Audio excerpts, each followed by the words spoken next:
CDS 2 2026 अब महज 70 days रह गया है और ऐसे में जो बच्चे थोड़े वीक हैं और जो थोड़े ठीक भी हैं सबको मैथ्स का डर सताता है। एडवांस्ड मैथ्स हैवी एग्जाम है हमारा। इसका मतलब ये नहीं कि हम अर्थमेटिक्स को नेग्लेक्ट कर दें। बच्चे, मैं 20 ईयर्स से 2006 से पढ़ा रहा हूँ और स्पेसिफिकली यूपीएससी में पिछले 16 सालों से 2010 से पढ़ा रहा हूँ। चाहे वो सीसैट हो, सीडीएस हो या सीएपीएफ हो, आप जाओ गूगल पे टाइप करोगे मैं दिख जाऊंगा और जानते हो तब तो बहुत ही अच्छी बात है। तो मैं लाखों और स्टूडेंट्स को पढ़ा चुका हूँ, हजारों स्टूडेंट्स को तो कम से कम सीडीएस के लिए पढ़ा चुका हूँ, एफकैट के लिए, सीएपीएफ के लिए। तो बेटा एक बात समझ लो, मैं आप सबसे पहला जो ये है डर तो दिमाग से हटाओ। दूसरी चीज ये है कि दो बच्चे सबसे ज्यादा फंसते कहाँ हैं कि वो सोचते हैं कि एडवांस्ड मैथ्स हेवी हमारा एग्जाम है। नहीं, ये यूपीएससी का एग्जाम है। तो यूपीएससी का आप डिफेंस की तरह सोचते हो, आप डिफेंस की तरह सोचते हो, इसीलिए आपको प्रॉब्लम होती है। अगर आप यूपीएससी की तरह सोचोगे, जो मैं आपको बता रहा हूं, मैं मेरे क्लासेस को देखोगे ना पीछे तो आपको समझ में आ जाएगा। ये जो आप बार बार सोचते हो ना कि ऐसा ही पूछ रहे हैं ऐसा ही पूछेंगे, नहीं, अभी भी वही हुआ ना, यूपीएससी का सिविल सर्विसेज हुआ। बच्चों को मैं बताता रह गया हूं कि ऐसे नहीं, यूपीएससी इस तरह से सोचती है। कभी भी आपको वहां पे सरप्राइज दिखेगा, समझ नहीं आ रहा था, देखो अब क्या हुआ पेपर में। वही चीज मैं आपको बता रहा हूं कि आप अर्थमेटिक्स को नेग्लेक्ट मत करना। ये कोई 12th एग्जाम नहीं है। 12th एग्जाम नहीं है कि उसमें फलाने मार्क्स का क्वेश्चन यहां से आएगा, फलाने मार्क्स का वहां से आएगा। ये हो सकता है जो आज अर्थमेटिक हैवी एडवांस्ड मैथ्स है वो पलट के अर्थमेटिक्स पे चला जाए, अर्थमेटिक्स से ज्यादा हो जाए। तो मेरा कहने का मतलब है कि आपके पास सिलेबस दिया गया ना, go through the whole syllabus, more and more practice will make you perfect in that situation. ठीक है। अब जिनका मैथ्स थोड़ा अच्छा भी है, अब लेकिन इसका मतलब ये नहीं एडवांस मैथ्स को इग्नोर करो। हालत खराब हो जाती है ऐसे ऐसे क्वेश्चन को देखने के बाद। अच्छे अच्छे बच्चों की, इंजीनियरिंग बैकग्राउंड के भी बच्चे होते हैं, मैथ्स जिनका अच्छा होता है वो भी ये सॉल्व करते हैं। लेकिन प्रॉब्लम क्या है कि क्या टाइम इंटरवल, उस टाइम गैप में सॉल्व कर पाना 2 घंटे के अंदर पेपर को, क्या आसान है? तो सबके लिए मुश्किल होता है ये, और इसीलिए हमें समझाना पड़ता है कि इसको कैसे किया जाए।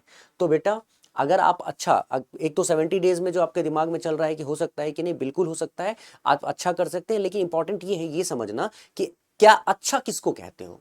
ठीक है। जैसे ऑन एन एवरेज जो बच्चे थोड़ा प्रैक्टिस करते हैं और प्रिपरेशन करते हैं उनका एवरेज होता है 37 से लेकर 48 तक। ठीक है, इतना कर पाते हैं। 45 मेनली, 46 वो पेपर के डिफिकल्टी लेवल पे डिपेंड करता है। ठीक। और जो मैं आपको बता रहा हूं कि और जो खूब अच्छी प्रैक्टिस करते हैं, तो मैं आपको गारंटी देता हूं अगर आप वीक भी महसूस कर रहे हो और आप तैयार हो प्रैक्टिस करने को, तो आप 55 प्लस से लेकर 70 तक में कुछ भी एग्रीगेट कर सकते हो, क्वेश्चन कर सकते हो। एग्रीगेट नहीं, क्वेश्चन की बात कर रहा हूं मैं, कर सकते हो अगर आपने मुझे फॉलो करना शुरू किया। 55 प्लस अगर आप वीक भी महसूस कर रहे हो और जो थोड़ा ठीक है, जो थोड़ा मेरे साथ मेहनत करने को तैयार हो ना, अगर मान लो, तो मैं 70 प्लस तक तुम्हें लेकर चला जाऊंगा। ठीक। तो मुझे इस बात को समझो कि मैं क्या कहना चाह रहा हूं। और वहां एग्जाम में, एग्जाम भी ना एक स्ट्रेटजी, मतलब आप तैयारी तो करो ही, साथ ही साथ स्ट्रेटजी भी फॉर्मुलेट करो। ठीक है, स्ट्रेटजी बनाओ, तब जाके वहां पे एग्जाम निकलता है, कम समय में अच्छा रिस्पॉन्स आता है। अब यही वाला क्वेश्चन देख लो, ट्रिग्नोमेट्री का। ये मैंने सीडीएस 2026 के कुछ क्वेश्चंस आपके सामने निकाल के रखे हैं। ठीक है, ये बड़े ही प्यारे से क्वेश्चंस हैं, आपको बहुत मजा भी आएगा ऐसे ऐसे क्वेश्चन करने में कि क्या हम ये बचपन के दिनों में जो करते थे वो करना सही है। हाँ, तो वो मैं आपको दिखाता हूं। अभी पहली बात कि यहाँ दो चीजें जो मैंने बताई आपको कि 70 डेज में कर सकते हैं, बिल्कुल कर सकते हैं मैथ्स में। लेकिन आप 70 डेज में 100 क्वेश्चन को टारगेट नहीं कर सकते हो। मतलब अगर आप वीक हो तो बिल्कुल ही मत करो, लेकिन आप अच्छा कर सकते हो, हाँ कर सकते हो। 55 प्लस 60 प्लस करना बहुत बड़ी बात नहीं होती है। और थोड़ा मेरे साथ मेहनत करने को तैयार हो तो मैं और भी, मैं कह रहा हूं ना 70 प्लस तक भी लेकर चलेंगे हम लोग।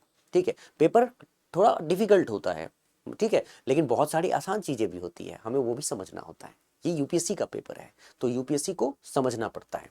खैर, ज्यादातर बच्चे क्या होता है, डिफेंस डिफेंस की तरह देखते हैं, आपको यूपीएससी की तरह देखना होगा। और मैं चूंकि यूपीएससी का फैकल्टी हूं तो मैं आपको उसी तरीके से चीजों को समझाऊंगा। ठीक है, अब चलो बेटा, अब यहाँ पे आता है ट्रिग्नोमेट्री। ट्रिग्नोमेट्री तो सबसे मजेदार चीज रहा है, बचपन के दिनों से ही हम लोग पढ़ते आ रहे हैं। जो मैथ्स जो पढ़े हैं बच्चे, जो ऑलरेडी इंजीनियरिंग किए हुए हैं, उनके लिए ये क्वेश्चन आसान हो सकता है। लेकिन क्या वो कम समय में हो सकता है? तो जब तक पढ़े नहीं हो, जब तक जानते नहीं हो, तब तक नहीं हो सकता है, to be very very honest. ठीक है, तो देखो बेटा, मेरी बात को ध्यान से समझो और ये चीज को पकड़ो। ये 10⁴, जैसे मुझे ये सवाल करना होगा ना, तो मैं पूरा अपना मेथड नहीं लगाऊंगा इसमें। आपको पता है ना कि यहाँ पे सीधा क्वेश्चन को देखो, बोला जा रहा है दो स्टेटमेंट में कौन सा सही है, या दोनों सही है, या दोनों में से कोई भी सही नहीं है, या एक सही है। थीटा जो एंगल बताया जा रहा है 0 से π/2 के बीच, बचपन के दिनों से में ही हम लोगों ने सबसे पहले सीखा था कि हम लोग जो एंगल्स में कौन कौन से एंगल की बात करते थे, 0 डिग्री की बात करते थे, 30 डिग्री की बात करते थे, 45 डिग्री की बात करते थे, ठीक है, 45 डिग्री, 60 डिग्री, पहले इनकी बात करते थे, राइट। बाद में चल के हम लोग एलाइड एंगल्स में एंटर करते हैं, तत्काल तो हम इसी की बात करते थे। तो होता क्या है ना कि अब पहले ही बोल दिया गया कि थीटा 0 से π/2 के बीच है, तो हम यहाँ पे पूरा का पूरा सॉल्यूशन नहीं करके हम ना कोई थीटा की वैल्यू को यहाँ प्लेस करेंगे, ठीक है। किसी भी एक वैल्यू के लिए अगर ये करेक्ट हो गया तो इसका मतलब वो करेक्ट है। सवाल ये है कि यहाँ तो लिखा नहीं गया है ना कि इस पर्टिकुलर वैल्यू के लिए वो करेक्ट नहीं है, उसने बोला है कि थीटा इसके इन दोनों के बीच में है, तो वो किसी भी वैल्यू के लिए हो सकता है। तो वैल्यू पुटिंग में सबसे पहला काम क्या करते हैं, हम 0 डिग्री को पुट करते हैं, ठीक है, 0 डिग्री पुट करते हैं, फिर 90 डिग्री। अगर ये दोनों काम नहीं करता है ना तो फिर हम 45 डिग्री की तरफ जाते हैं, उसके बाद फिर 60 और 30 डिग्री की बात कर रहे होते हैं, ठीक है। 45 डिग्री हमारा सबसे प्राइम टारगेट होता है। अब सवाल ये होता है, ये हमेशा कर सकते हैं हम लोग, लेकिन कई बार ऐसा होता है कि पहले 0 डिग्री देखा, फिर 90 डिग्री, फिर 45 डिग्री और फिर 60। इतना करने से बेटर है कि अगर क्वेश्चन ही सॉल्व कर सकते हैं तो उसी को सॉल्व ही कर डालो, है ना, दैट इज मच बेटर, है ना। तो चलो बेटा मैं आपको समझाता हूं कैसे क्वेश्चन करना है, सीखो इसको। मैं पहला काम करूंगा, यहाँ पे देखो, यहाँ पे मैं 0 डिग्री दे नहीं सकता हूं क्योंकि 10 है और कॉट है, तो 0 डिग्री रखूंगा या 90 डिग्री रखूंगा, कोई ना कोई तो नॉट डिफाइंड हो जाएगा, और जो नॉट डिफाइंड हो जाएगा वो तो गया, उसकी हमें जरूरत नहीं है। तो हम अभी मैं जो सबसे पहला एक एंगल रख सकता हूं ना बच्चे, वो जो मैं देख पा रहा हूं वो है मात्र 45 डिग्री। पहले तो 45 डिग्री रखूंगा। अब 45 डिग्री जैसे ही रखता हूं मैं, तो जरा देखो तो LHS है तुम्हारे पास, ये वाला फर्स्ट स्टेटमेंट में LHS है 10 to the power 4 theta plus 10 to the power 6 theta cot to the power 4 theta plus cot to the power 6 theta. तो यहाँ पे 45 डिग्री होता है 1 और 1 के ऊपर पावर 4 होता है 1, तो ये हो गया 1 और ये हो गया 1, तो मतलब 2 हो गया। उसी तरह कॉट 45 भी 1 होता है, 1 के ऊपर पावर 4 1 और ये 1, ये भी 2 हो गया, तो 2 इंटू 2 आप लिख दोगे बेटा 4, ठीक है बच्चे 4। तो LHS का वैल्यू 45 डिग्री पे क्या आ गया 4, है ना। अब आते हैं हम लोग RHS पे। अगर हम RHS को में 45 डिग्री रखते हैं तो यहाँ सेक 45 डिग्री रखते हैं √2 का स्क्वायर क्या होता है, मैंने यहाँ √2 का स्क्वायर करोगे बेटा तो ये होता है 2, ठीक है। और उसी तरह ये भी √2 हो जाएगा कॉसेक 45 डिग्री, तो इसका भी स्क्वायर 2, 2 इंटू 2 क्या आ गया 4। देखो तो LHS और RHS मैच कर गया 45 डिग्री पे, हाँ, तो इसका मतलब स्टेटमेंट 1 करेक्ट है, इसको आप गलत नहीं कर पाओगे, ठीक है। चलिए अब आगे बढ़ते हैं हम लोग, चलते हैं हम लोग सेकंड वाले स्टेटमेंट में LHS में। यहाँ पे LHS आपका ये है, यहाँ पे अगर आप 45 डिग्री रखते हो, ठीक है, LHS में यहाँ 45 डिग्री रखते हो तो ये क्या हो जाएगा 1। साइन थीटा पे 45 डिग्री रखते हो, ये क्या हो जाएगा 1/√2। मैं अगर सॉल्व करूँ तो देखो तो √2 इंटू 1 प्लस 1, ये क्या हो जाएगा √2 प्लस 1/√2, ठीक है, अपॉन अपॉन अपॉन, ठीक है, हाँ, अपॉन ये 1 माइनस 1/√2, तो ये आ जाएगा √2 माइनस 1 अपॉन √2। जरा सॉल्व करके देखो बेटा क्या आ गया, तो ये आ गया √2 प्लस 1 और ये आ गया √2 माइनस 1। अगर मैं इसको रैशनलाइज कर दूं तो ऊपर में √2 प्लस 1 और यहाँ √2 प्लस 1, देखो तो a square a minus B और a प्लस बी, तो a square minus B square, तो √2 का स्क्वायर 2 और 1 का स्क्वायर 1, तो 2 माइनस 1 क्या होता है 1 ही, लिखो या ना लिखो क्या फर्क पड़ता है ना। लेकिन ये √2 प्लस 1 और √2 प्लस 1 क्या हो जाता है, इसका स्क्वायर हो जाता है, ठीक है, ठीक है, तो ये √2 प्लस 1 का स्क्वायर हो जाता है, ठीक। LHS की वैल्यू ये आ गई। अब हम RHS पे आ जाते हैं, राइट हैंड साइड पे। तो RHS में देखो तो कॉट 45 डिग्री होता है 1, तो 1 का स्क्वायर हो गया। उसके बाद sec theta 45 degree that is 1√2 plus 1 का होल स्क्वायर। ऑलरेडी तुम्हारे पास पहले से ऐसा दिया हुआ है कि जिसको सॉल्व ही नहीं करना पड़ा, तो ये √2 प्लस 1 का होल स्क्वायर आ गया, मैच कर गया ना दोनों, है ना। तो इसका मतलब यहाँ भी LHS बराबर RHS हो ही गया, तो इसका मतलब सेकेंड भी स्टेटमेंट करेक्ट है, तो बोथ 1 एंड 2 इज करेक्ट। अब ये बताओ अगर मैं इसी को सॉल्व करने लगता किसी और मेथड से तो गए काम से। इसको यहाँ प्लेस करके सॉल्व करने में 30 सेकंड से 45 सेकंड में तुम्हारा सॉल्व हो जाएगा, लेकिन कुछ और भी मेथड यूज करते तो गए काम से। ये तुम्हारा लेटेस्ट क्वेश्चन है, 2026 में पूछा हुआ क्वेश्चन CDS 1 का। ध्यान से देखोगे सीखोगे, you will get the better what you will get to do such things very faster, ठीक है। आ जाओ बच्चे, ये वाला भी क्वेश्चन तुम्हारा CDS 2026 इसी साल का है, लेकिन मैंने दोनों क्वेश्चन को अलग अलग देखा। मतलब ये क्वेश्चन भी तुम प्लेस करके, क्योंकि LHS है RHS है, रख सकते हो, लेकिन यहाँ पे जरा सोच के देखो, अगर मैं यहाँ 0 डिग्री रख देता हूँ तो cos 0 हो जाता है 1 और ये 0 हो जाता है 1, तो यहाँ 1/1 यहाँ पे सॉरी साइन जीरो होता है जीरो, तो यहाँ 1/1 हो जाएगा 1, और उसी तरह ये 1/1 हो जाएगा 1, तो 1 + 1 2, 2 आया नहीं आया। इसका मतलब अब ये है थीटा हमको यहाँ पे रखना है 0, फिर हमको रखना है 90, फिर हमको 45, तो ठीक है रखेंगे, क्यों नहीं रखेंगे। लेकिन क्या हम यहाँ पे, मेरी प्रैक्टिस अगर अच्छी होगी ना, सच बताऊं तो अगर अच्छी प्रैक्टिस होगी तो इतना करने की जरूरत नहीं पड़ेगी। पता है क्यों? क्योंकि देखते ही समझ में आ जाएगा, इस क्वेश्चन को सॉल्व करना ज्यादा मजेदार होगा। ठीक है, कैसे? देखो सीधा सीधा cos theta into 1 + sin theta, तो 1 × cos थीटा, ये पढ़ोगे ना बेटा तभी समझ में आएगा। ये मत सोचो कि आज एक ही बार में समझ में आ गया, सर ने बता दिया, सर ऐसे कैसे बता दिए, तो क्या मैं एक ही सेकंड में बता दूं?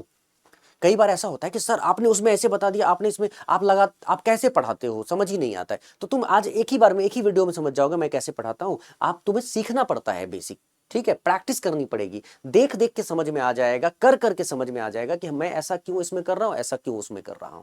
ठीक है, तो एक 5 सेकेंड में चीजों को एनालाइज नहीं कर लेना है।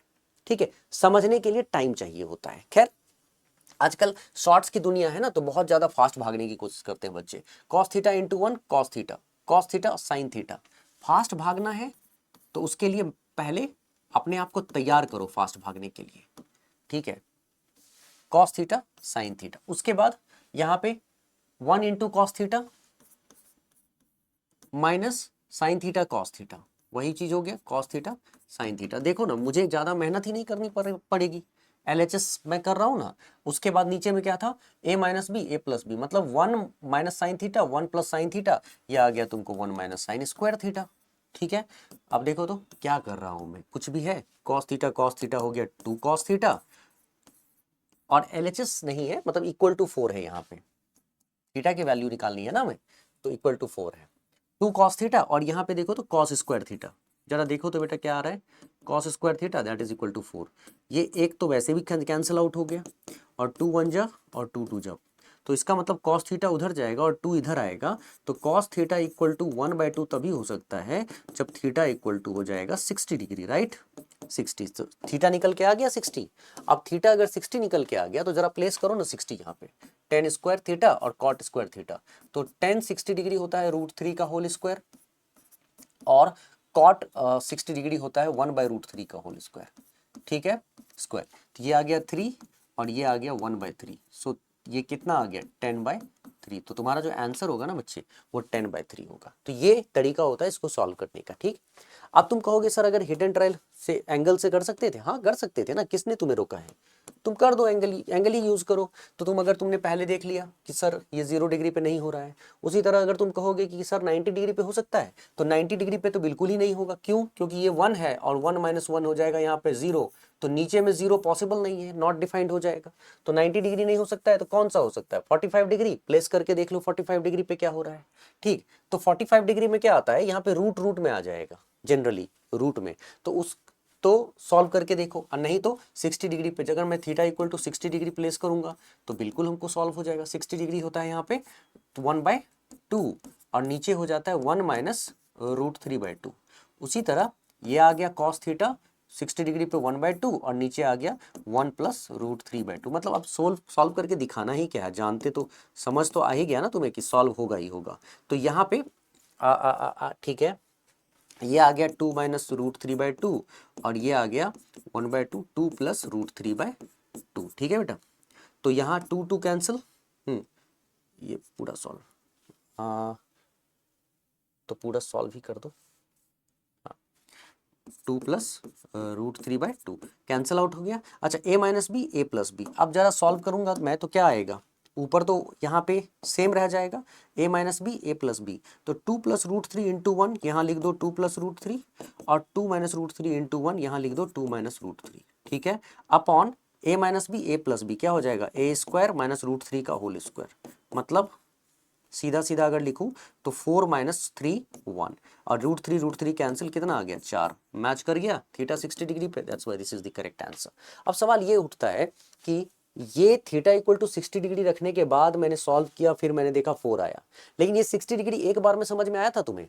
नहीं आया था ना, पहले तुम 0 डिग्री रखते हो, फिर तुम 90 डिग्री रखते हो, चलो 0 डिग्री 90 डिग्री फटाफट आ गया, लेकिन फिर बीच में 45 डिग्री हम लोगों ने क्या डिसाइड किया कि हम पहले 45 डिग्री रखेंगे। तो जब मैं 45 यहाँ पे प्लेस करके देखूंगा और मैं सॉल्व करके देखूंगा, ठीक है, तब जाके आइडिया लगेगा ना कि अब 60 रखे कि 30, उसमें भी 60 से पहले 30 अगर रख दिए तो इतना करने से बेटर है कि तुम सॉल्व कर लेते हो, तो सॉल्व करके तो ज्यादा फास्ट आ रहा है, ठीक है। और ये तभी समझ में आता है जब आप क्लास को ना सही ढंग से करते हो, प्रैक्टिस कर रहे होते हो, इसको फंडामेंटली सीखते हो, बेसिक सीखोगे ना, तब समझ में आएगा कि तुम क्या सही कर रहे हो क्या गलत कर रहे हो, ठीक है। चलो एक और क्वेश्चन मैं उठाता हूं तुम्हारा CDS 2026 का, बढ़िया वाला क्वेश्चन है ये। हाँ, कुछ दम कुछ भी नहीं है, लेकिन एक बार सीखने की चीज है, अगर सीख गए तो कहानी खत्म। जैसे ये देखो, इफ ये सेम ईयर का क्वेश्चन है, 3 sin theta plus 4 cos theta equal to 5, then what is 4 tan theta plus 3 cot theta. इसमें मुझे कुछ नहीं करना है, मुझे इस 5 को नीचे ले आना है, या फिर यहाँ पे भी 5 से डिवाइड कर देना है, दोनों साइड 5 से डिवाइड कर देना है। इतना कर सकते हैं ना हम लोग, हाँ इतना तो हम लोग कर ही सकते हैं। तो हम क्या कर रहे हैं, दोनों साइड 5 से डिवाइड कर देते हैं, ठीक है, या ये वाला 5 को नीचे ले आते हैं। तो जैसे ये नीचे ले आएंगे तो ये आएगा 3/5 sin theta plus 4/5 cos theta equal to 5, ठीक है बेटा, 5 सॉरी 1 हो जाएगा, क्योंकि ये नीचे ले आए हो, या डिवाइड कर दो जो भी कहो, ठीक है, दोनों साइड 5 से डिवाइड कर दिया। अच्छा एक बात बताओ, ये जो 1 है ना, ये एक आइडेंटिटी है, ये 1 आइडेंटिटी है sine square theta plus cos square theta की, ठीक है। Please wait guys, please wait, ये 1 आइडेंटिटी है sine theta sine square theta plus cos square theta की, ठीक है। तो ये आइडेंटिटी कैसे, ये कैसे बनेगा, मान लो ये 1 साइन स्क्वायर थीटा, इसको समझना पड़ता है बेटा, sign square theta plus cos square theta identity है 1। तो इसका मतलब कि ये 1 तभी बनेगा जब ये साइन स्क्वायर थीटा हो जाए और ये कॉस स्क्वायर थीटा हो जाए। और ये तो तभी पॉसिबल है ना बेटा, ये तो तभी पॉसिबल है कि जब 3/5 को साइन थीटा मान लो, तुम 3/5 को साइन थीटा मान लो और 4/5 को कॉस थीटा मान लो, 4/5 को कॉस थीटा। इससे होगा क्या कि अगर ये 3/5 साइन थीटा है तो ये साइन थीटा, ठीक है, और ये साइन थीटा मिलके साइन स्क्वायर थीटा हो जाएगा, और ये कॉस थीटा और ये कॉस थीटा मिलके कॉस स्क्वायर थीटा हो जाएगा, और ये इक्वल टू 1, ठीक है। तो यहां तक तो कंफर्म हो गया ना, ये बात तो कंफर्म हो गया कि साइन थीटा 3/5 है और कॉस थीटा 4/5 है, तो ऑब्वियसली इतना दिमाग लगाने के लिए अब बचा ही नहीं कुछ, ठीक है, कि साइन थीटा और कॉस थीटा का जब तुमको आ ही गया है, तो इसका मतलब ये हुआ कि साइन थीटा 3/5 है, मतलब परपेंडिकुलर बाय थीटा अगर ये है तो 3/5, तो ये साइन थीटा 3/5, तो यहाँ पे परपेंडिकुलर बाय हाइपोटेन्यूज, तो बेस हो जाएगा 4, ठीक है। तो यहाँ पे परपेंडिकुलर बेस हाइपोटेन्यूज, अब तुम यहाँ पे सॉल्व कर दो इसको फटाफट फटाफट। तो ये क्या बोल रहा है, 4 tan theta plus 3 cot theta क्या होगा, तो 4 tan theta plus 3 cot theta equal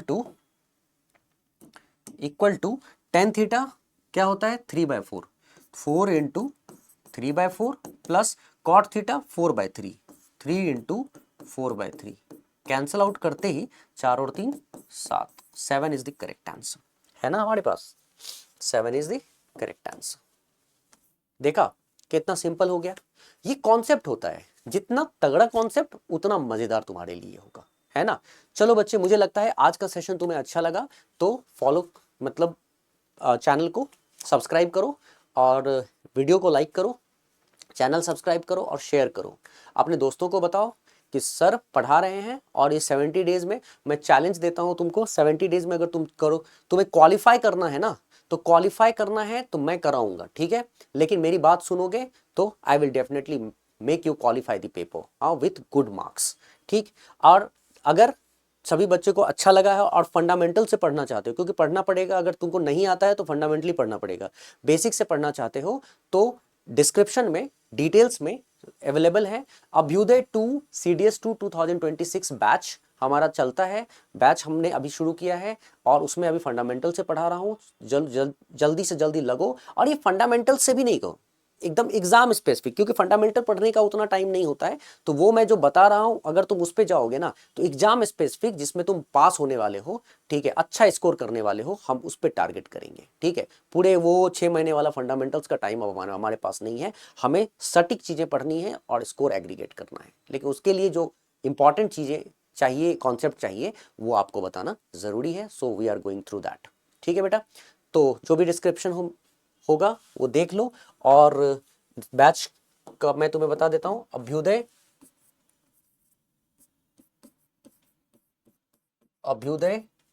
4 CDS 2 2026, और एफकैट का भी बैच चल रहा है, ठीक है। एफकैट का भी ये लास्ट क्रैश कोर्स में आप उसको ज्वाइन कर सकते हो, एफकैट फॉर CDS 2026, लेकिन ये आपको अभ्युदय CDS को टारगेट करना है। और ये आपको कुमार मैथमेटिक्स ऐप पे, just download Kumar mathematics app from Google play store. अगर आप iOS यूजर्स हो तो सीधा आप, एंड्रॉयड यूजर्स हो तो गूगल प्ले स्टोर से डाउनलोड कर लो, और अगर आप iOS यूजर हो, मैकबुक यूज करते हो, आईफोन यूज करते हो, तो क्लास प्लस ऐप डाउनलोड करोगे और मेरा ORG कोड यूज करोगे। मतलब मैं थोड़ा सा आपको लिख देता हूं, एंड्रॉयड यूज करते हो तो कुमार मैथमेटिक्स डायरेक्ट डाउनलोड करो, कुमार मैथमेटिक्स डाउनलोड, ठीक है। और